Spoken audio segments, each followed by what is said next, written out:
Alasan Fitri Tropicca sudah tidak pernah tampil di layar kaca. Fitri Tropicca belakangan ini memang jarang terlihat di layar kaca, namun hal tersebut bukan tanpa alasan. Wanita kelahiran 1987 ini kini lebih sibuk di rumah sebagai selebgram. Menurutnya menjalani pekerjaan yang monoton dan sama terus-menerus membuatnya merasa bosan. Hal ini pernah ia rasakan ketika masih aktif sebagai penyiar radio, hingga akhirnya memutuskan untuk mencoba hal-hal baru dalam kariernya. Ketika masih menjadi penyiar, Fitri sempat mengalami titik jenuh. Ia merasa ingin mengeksplorasi sesuatu yang berbeda dan kebetulan mendapat kesempatan untuk mengikuti casting. Pada akhirnya Fitri tidak hanya sibuk siaran tetapi juga mulai merambah dunia akting.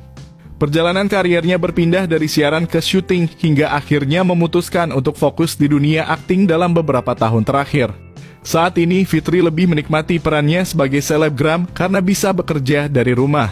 Selain itu, pekerjaan ini memungkinkan Fitri untuk lebih banyak menghabiskan waktu bersama keluarganya. Toko emas diduga digeruduk ormas, ternyata soal emas batangan. Sekelompok orang membuat gaduh di toko emas Mall BG Junction, Surabaya. Toko tersebut digeruduk lantaran diduga melakukan penipuan emas. Video tersebut awalnya diunggah akun @maduraasli650 pada Kamis kemarin dengan keterangan, toko emas di BG Junction, Surabaya, 04 September 2024. Disebutkan keributan itu berawal dari dugaan kasus penipuan antara pembeli dan penjual pada tahun 2020 silam. Korban pun sudah melaporkan pedagang emas ke Polrestabes Surabaya. Namun setelah dilaporkan, kedua belah pihak sepakat berdamai seusai dimediasi. Akan tetapi hingga kini hasil mediasi belum dilakukan hingga salah satu pihak diduga meminta bantuan oknum ormas untuk menagih kerugian kepada penjual emas tersebut. Hal itu pun menjadi ramai dan memancing perhatian pengunjung mal, bahkan petugas keamanan tampak melerai, tetapi ditantang massa dari ormas tersebut. Kanit Reskrim Polsek Bubutan Ibtu Fian Wijaya menjelaskan kasus itu terjadi pada 4 tahun silam. Kala itu seorang wanita berinisial K menjual emas batangan kepada pemilik toko. Intinya mereka berdua adalah korban penipuan online setelah penyelidikan dapat hasil dan mediasi oleh pihak Polres yang menangani AKP Johnson, ucap Ibtu Fian. Disebutkan keduanya ini adalah korban penipuan oleh wanita bernama Leni. Saat itu pihak K hendak menjual emas 250